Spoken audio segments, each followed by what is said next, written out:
Good morning, everyone. It is great to see each and every one of you in the sanctuary, and it is wonderful to see those people who are on Zoom.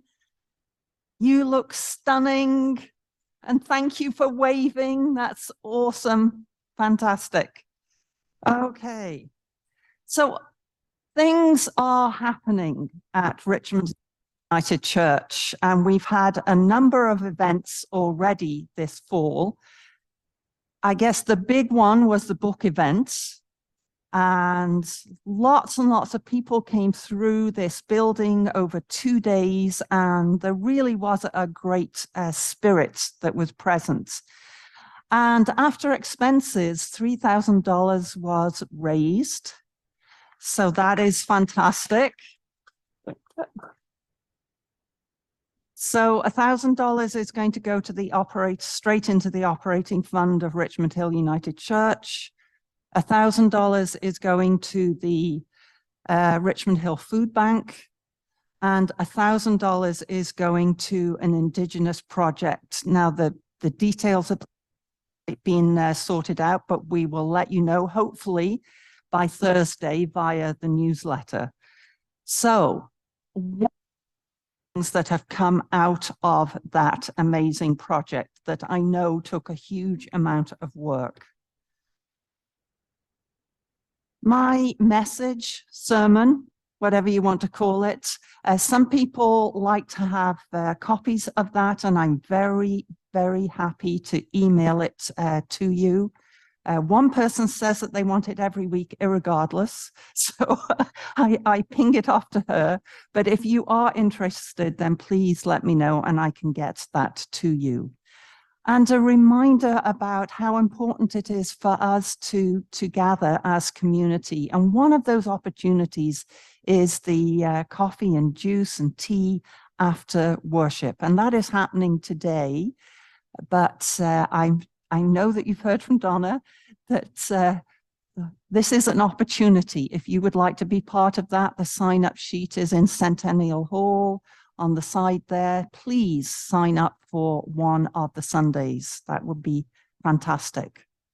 So as all that information is kind of seeping into your being, as you think about why you are here this morning, what it is that you bring into worship in this place, let us receive some centering music from Barry to help us to prepare for worship.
And now I'd like to invite Joan to come and participate in the lighting of the community candles.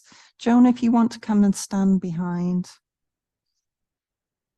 There is a taper there, and we start over on the far side.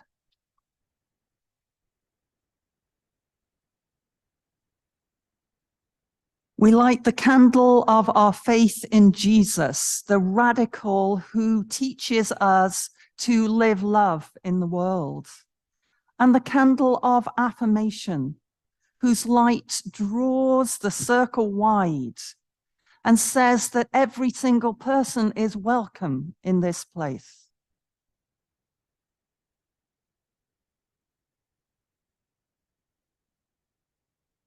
And the candle of reconciliation, lighting a path to healing, lighting a path to mending broken covenants, and the candle that celebrates our diversity, highlighting our commitment to become an intercultural church.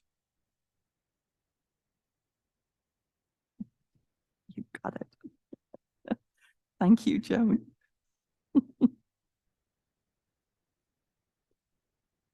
This building is a sanctuary that is built upon the traditional territories of Aboriginal peoples. It is located on our earth home. We acknowledge the enduring presence of First Nations and that both they and the earth continue to cry out for justice. So may we pledge to work for reconciliation, to humbly learn from the ancient wisdom of Aboriginal peoples. So let us join our voices in the call to worship. I've got the regular font and you have got the bold. Come and worship, all you who love God. We come here this is God's house, a house of prayer for all people, and God welcomes each one who comes. And let us continue in prayer using words from the World Council of Churches. Eternal God, creator of the universe, there is no God but you. We stand in awe and gratitude for your persistent love for each and all of your children, Christian, Jewish, Muslim, as well as all those of other faiths.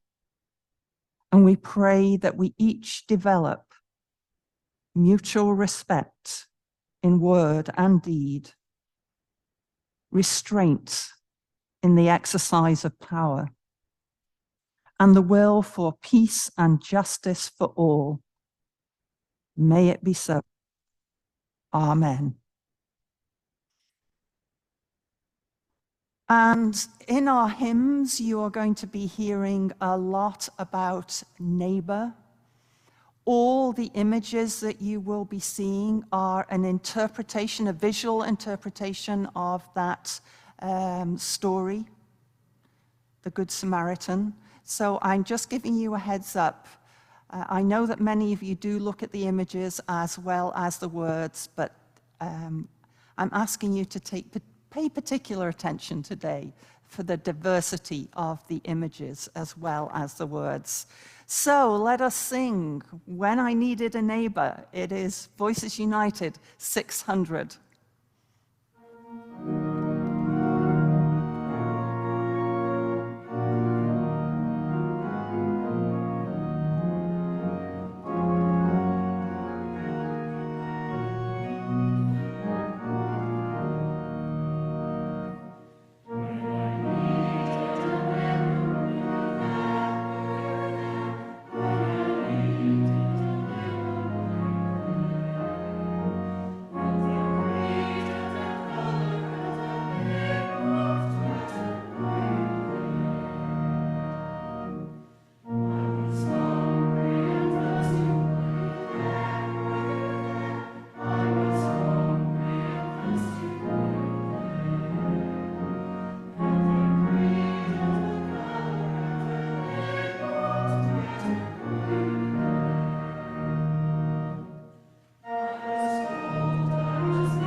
Although this is the final in the series of Two Faiths, One God, I hope that this exploration might continue, that you will continue the exploration of different faith expressions. And perhaps for some, it will be a continuation of that journey. In fact, I know that it's a path of learning that many of you have been on for years.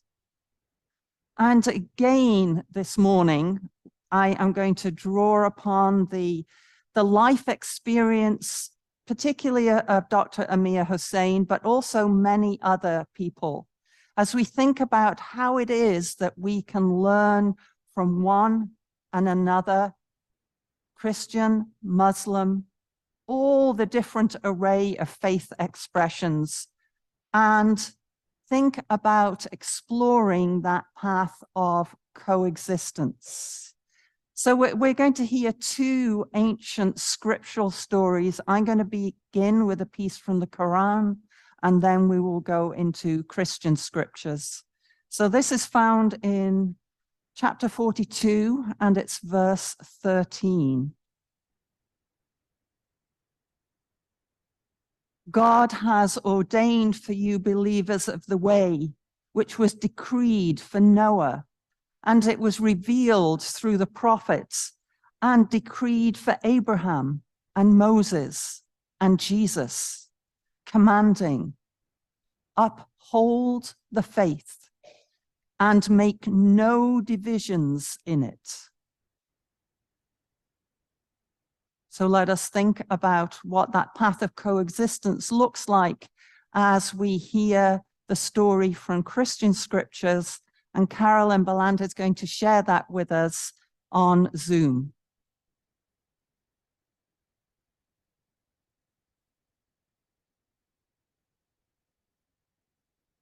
This is a reading from Luke chapter 10, verses 29 to 37. An expert in religious law asked Jesus, "Who is my neighbor?" In reply, Jesus said, "A man was going down from Jerusalem to Jericho when he was attacked by robbers.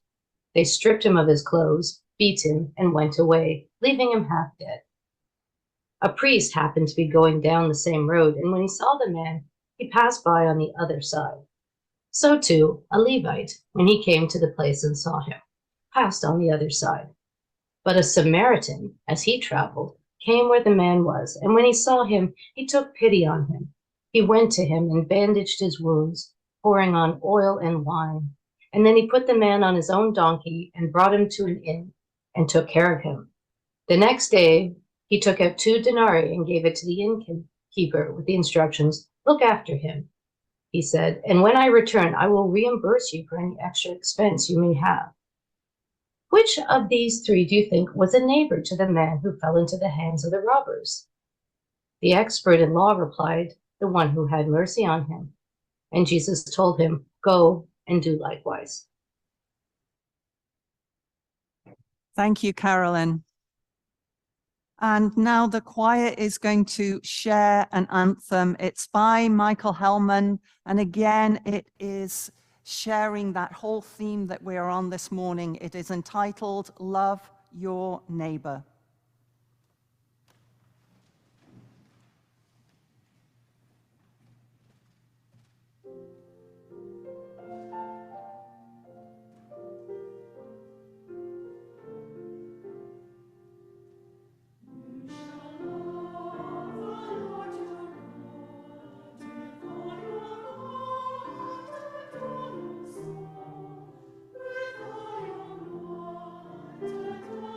Thank you.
Thank you.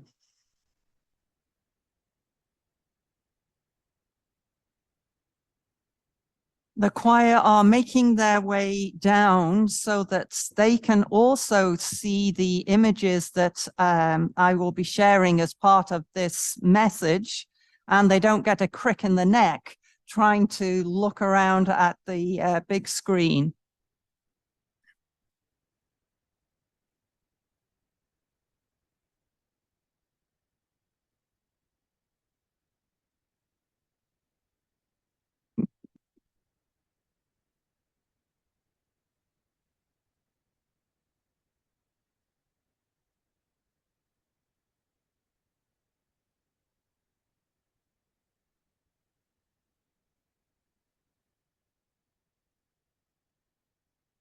Few historians of religion in North America are as well known or as controversial as the Canadian-born Wilfred Cantwell Smith.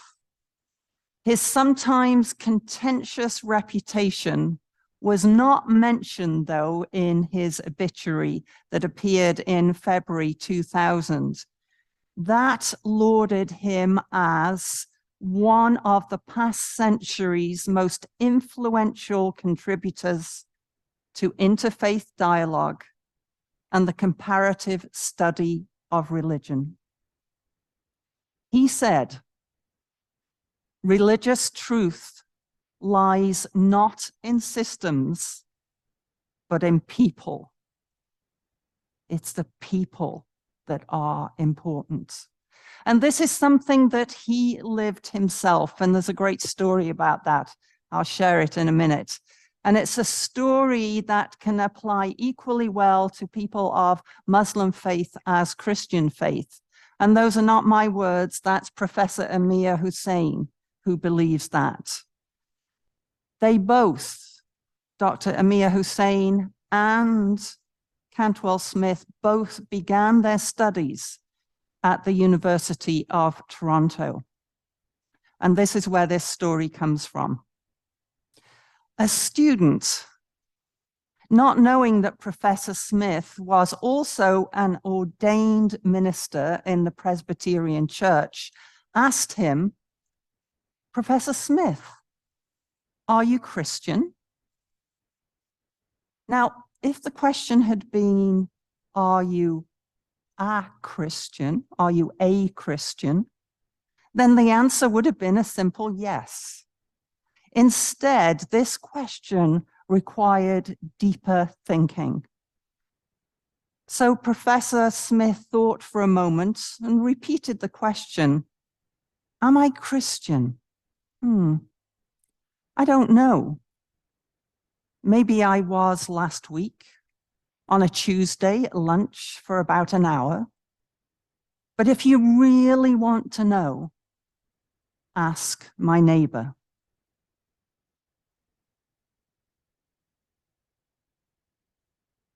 So for Wilfred Cantwell Smith, it's clear that his Christian identity was best measured by the way in which he treated people all around him, that it was reflected in the way he lived his life and his faith as an integrated whole. And I think this is what the story of the Good Samaritan is trying to teach us, because we learn so much, don't we, from the stories and parables of Jesus about how we are being encouraged to live now in our lives, in this time and place. And Jesus makes it clear that the neighbor in this parable is being encouraged to not to treat everybody the same. Everybody is our neighbor, regardless of their ethnic background, their religious affiliation, or their socioeconomic status. The priest and the Levite put the Jewish system of belief above treating people from a place of love. They actually lost an opportunity They lost an opportunity of reflecting God's love in the world. The very God whom they had devoted their lives to worshiping and serving. They walked by as a fellow human being suffered. Now, Cantwell Smith began his career in the study of Islam. What did he do? He left university and he went to India. And at the time, that was before India was separated, before the partition. And India was the country with the largest number of Muslim people living and worshiping there. And he wanted to be a neighbor to Muslim people. He wanted to live amongst people who were Muslim. He wanted to form relationships and friendships. He wanted to hear their stories. He wanted to learn their language. He was an amazing linguist. And if we at Richmond Hill United Church, here and now, are going to live into becoming a center for the community and the arts, then we need to get to know our neighbor. And most particularly, I would say, those people who are not Christian. An important step to getting to know your neighbor is something that's called emptying your cup. This is a phrase that I was quite taken with. It comes from the Zen Buddhist tradition, and it's about a person who thought they knew everything about Zen.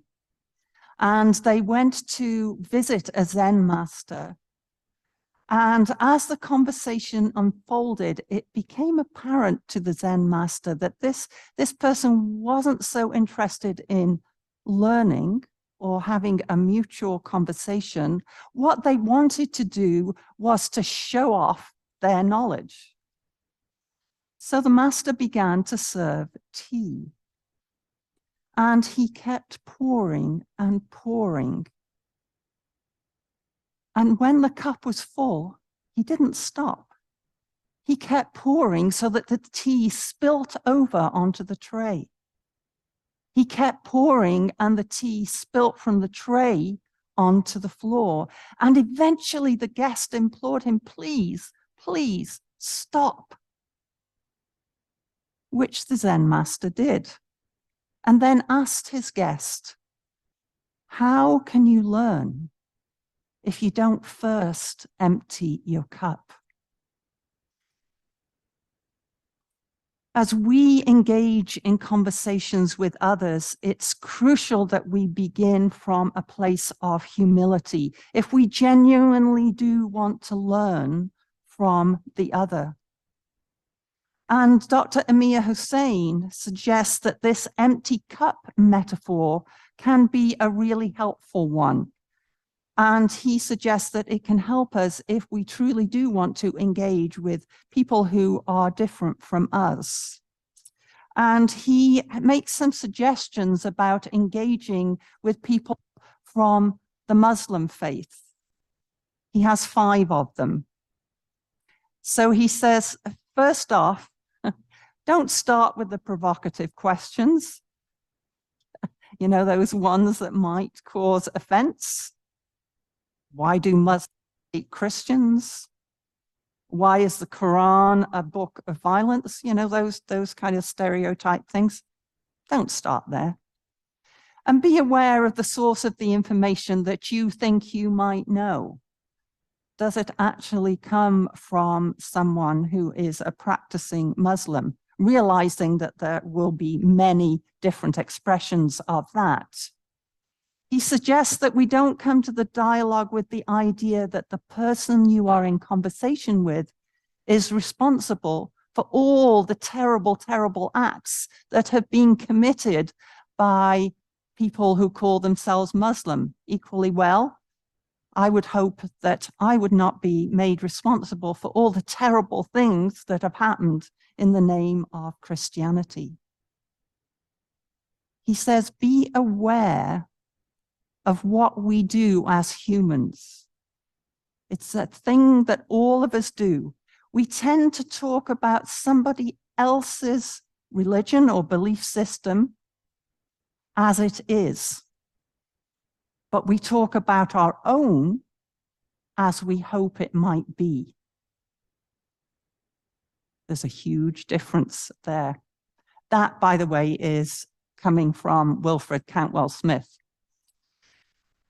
And the last fifth point is to be open to experiencing all sorts of Muslim culture. Yes, you might be talking about religion, possibly, but think about listening to music. Think about watching films. Think about looking at art. So Dr. Hussein encourages us first and foremost to form relationships. And he suggests that we do that before we dip into the Quran.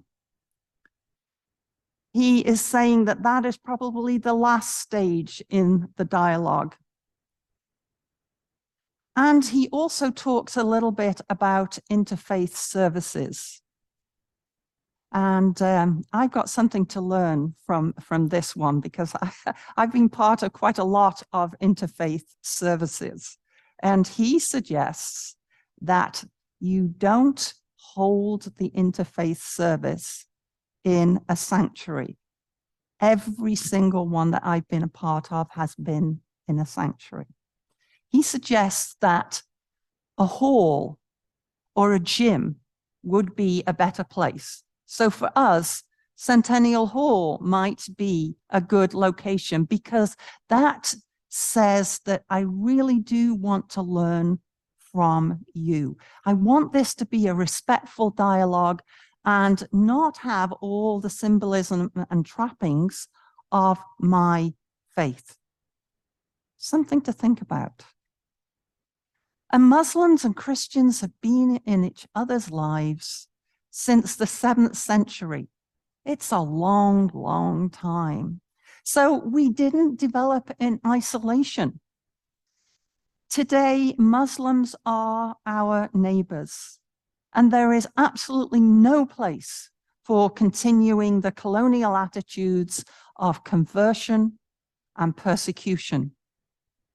That is not how we are going to learn from each other and form friendships and develop peace in our communities. We need to understand our history, and we need to understand the stories of our faith and look at them with humble hearts. So many of the stories of Jesus have a bit of a sting in the tail. That's what makes them great stories. And the story of the Good Samaritan, that sting in the tail is the sense that receiving help from a person who might be considered your enemy. And the double whammy is that the enemy is somebody from a different faith. So I invite you to have a look at this painting. It's called Modern Day Good Samaritan, and it's painted by Susan Brooks. And she says, this painting shows how I think the Good Samaritan story might look if I was walking around today telling it. In the original parable, Jesus didn't choose the religious leaders of his own family religion as the heroes. Rather, he chose a Samaritan who would have been snubbed by the Jewish leaders. And Jesus chose the underdog, the outcast. That's who became the heroic rescuer in the story, says Susan. So she made a Muslim woman the hero of her painting. And I don't know whether you can see, but the male, what she calls mainline religious figure, is in the distance. Can you see the guy kind of in black or dark blue? And Susan says he's in the distance, ignoring the problem, distracted by his cell phone.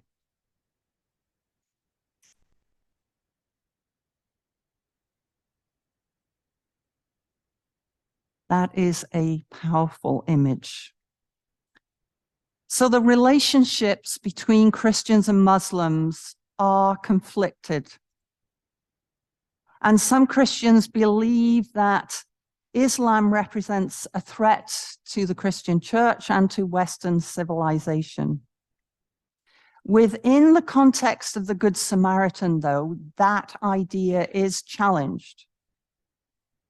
What is it that we can receive from others? Others that are different from ourselves, others that have a different faith. Jesus says that through this parable, that loving our neighbors is not simply about what we can give to others, but what we can receive from others. What we can receive. I often think it's very much easier to give than it is to receive.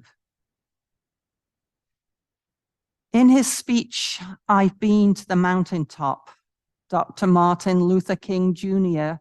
put it this way: the priest and the Levite ask, "If I stop to help this man, what will happen to me?" But the Samaritan came by and he reversed that question. If I don't stop to help this man, what will happen to him?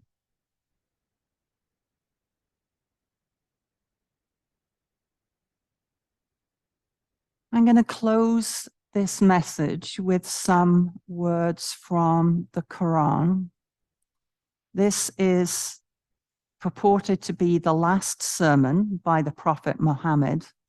I'm going to share just a couple of phrases. "O people, listen to me in earnest. Worship Allah. Say your 5 daily prayers. Fast during the month of Ramadan. Give your wealth in zakat, that means donations, and perform Hajj, which is pilgrimage, if you can afford it."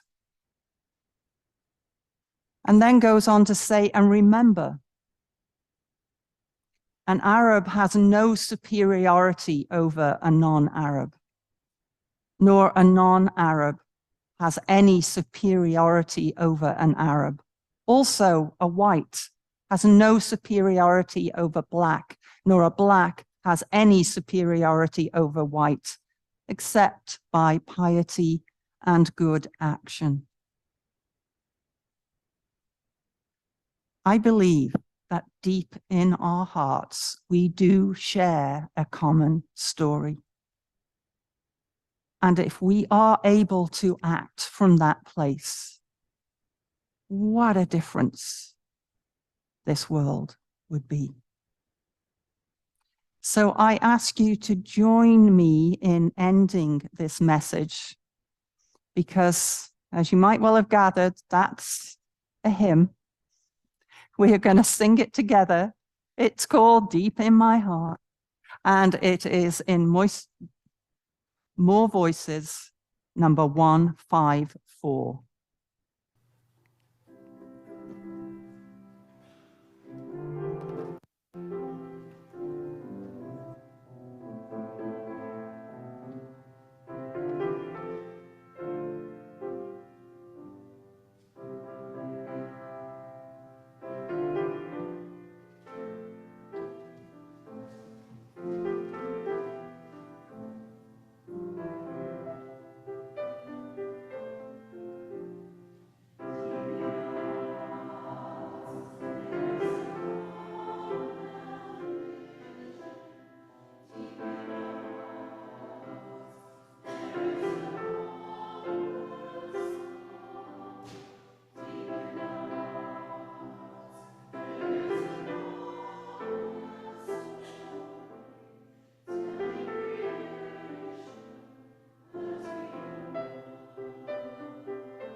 And that painting that you saw that was illustrating that hymn, it was painted by an artist during the time in South Africa.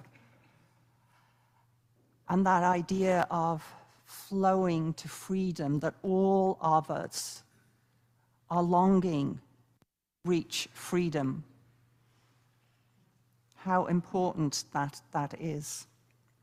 So as our offerings are taken, I encourage you to think about how you might continue this exploration of learning about others that are different from you. Maybe it is about a different faith. It might be something quite different. But let us offer everything that we have, our hearts as well as our offerings will now be received.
And now I invite Esther to come and lead us in the prayers of the people.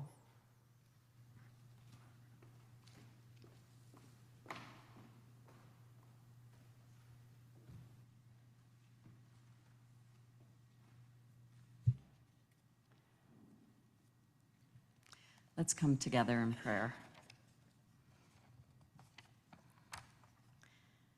Being who sees us and sees us from an enormous view, help us navigate the confusions of life. Help us find neighbors in unexpected people. We appreciate the communities that have preserved this land and the wisdom of elders for centuries. We are thankful that they showed us how to welcome strangers when our ancestors first arrived, and we are deeply grateful that we still have access to their wisdom today, despite all the calamities that have been wrought upon them. That they have created education tools for us, like on the Anishinaabe Nation's website, and shared their life stories with us, like on the Chippewas of Georgina Island First Nation website, it's deeply humbling to us. The resilience of these nations, that despite losing their nomadic way of life through forced relocations, their native language and native teachings, through forced and abusive education that has traumatized generations, that they still speak of the joys along the way, of grandfathers teaching children in happy walks through the land, of ball teams and hockey teams, of powwows and native dancing, and this resilience empowers us. This week, we commit to remembering the children who never returned home, wearing our orange, writing letters to advocate for them on the National Day for Truth and Reconciliation. We grieve today with the Stokla Nation in BC as they continue probing into missing children. 37 children died at or due to their attendance at Kokwalitsa Industrial Institute Residential School in Chilliwack. 20 died at St. Mary's. 5 died at All Hallows School in Yale, and 96 children between ages 5 and 20 died at the Kokwalitsa Indian Hospital. We agreed that the pain cannot be summed up into words. We agree that the federal government should release records and archives so communities can begin to identify their relatives who never came home. Should? We cry. It should have been done decades and decades ago. Our anger is enormous. Let it voice out from us to those in power this week. Give us an evidence-based perspective, O Seeing One, as we walk pathways between confusing voices, balancing the rights of children to express their gender identity safely in schools, while protecting them from life-altering decisions that cannot be undone, and trying to decide who has the best chance of guarding those rights. The rights of women and the rights of trans women, the rights of Albertans to control their own pensions, and the rights of all CPP users. The need for housing that also maintains a need for a biodiverse future. The need to control drugs that cause so much death in our communities, and yet the need for safe injection sites and medical treatment for addiction. The United Nations is meeting again on climate, and we see that Canada is matching the global trend where current policies head us to an unlivable world near 3 degrees of warming, where even pledges fall short of the 1.5 degrees of warming we must hold to. And we are delighted yet to see the power of community end corrupt abuse of our greenbelt. We are thrilled that Richmond Hill is hosting webinars throughout the fall to help us learn how to reduce our energy use and retrofit our homes, and we plan to attend at least one of these. We choose to make the lifestyle changes we need to make and to inquire in our communities how others are making the same decisions. Help us see the true perspective where money is influencing decisions that block concrete action on climate. We are horrified as power-hungry leaders manipulate truth and encourage war. In Nagorno-Karabakh, an Armenian community under attack by Azerbaijani forces. In Ghana, as the high cost of living triggers protests. In Sudan, where current fighting can destabilize a volatile region and mass graves are appearing on satellites. In the US, where rhetoric hides truth about vaccines and the climate crisis in Republican leadership debates. In northern Mali, where attacks have recently broken out. And in Bangladesh, where the chances of free and fair votes ahead seem dim. We are thankful for Canada and the US listening to the Ukrainian President Zelensky's plea for aid as the struggle continues to stop President Putin's outrageous takeover of lands that are not his. Send us leaders of peace. We remember those in our community now, those who are suffering from long COVID, those who are in ill health or desperate need, particularly the asylum seekers, as we hear of 23 mothers giving birth alone, needing shelter and food. Grant their needs this week and the weeks ahead, O One who sees us deeply and still loves us. We align ourselves now with the life of Jesus as we read together this adapted version of his prayer. Indwelling God, free-flowing Spirit, infused throughout all existence, we honor you with many names. Your Spirit is within the human heart. We accept life for all that it can be, on earth as throughout all creation. May we continue to draw sustenance from this earth, and may we receive forgiveness equal to our own. May we move from separation toward union, to live in grace with love in our hearts, forever and ever. Amen.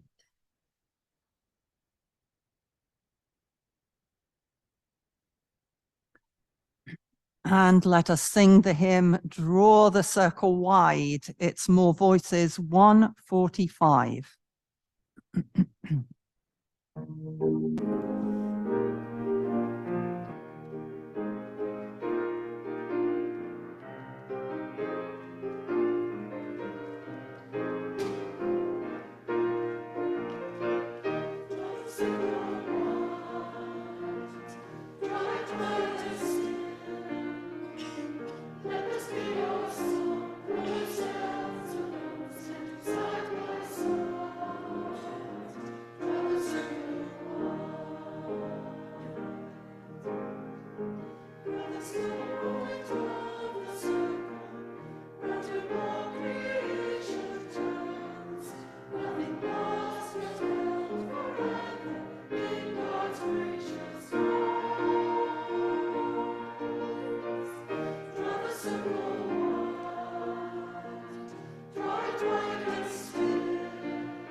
And let us go into this world blessed, and let us go to be a blessing. Don't forget that we are serving coffee and tea in Centennial Hall, so if you're able to stay for that, that would be absolutely awesome. So let us sing for maybe not the final time, but we are moving into different service music. Let us sing Rise Up as our sung blessing, and give it all the energy that you possibly can.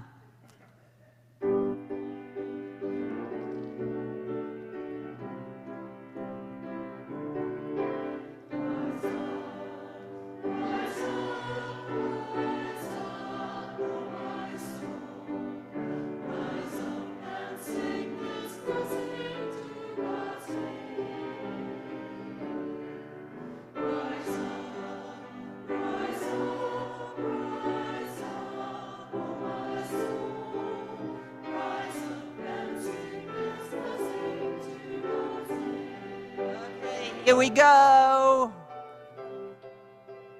Sing it out.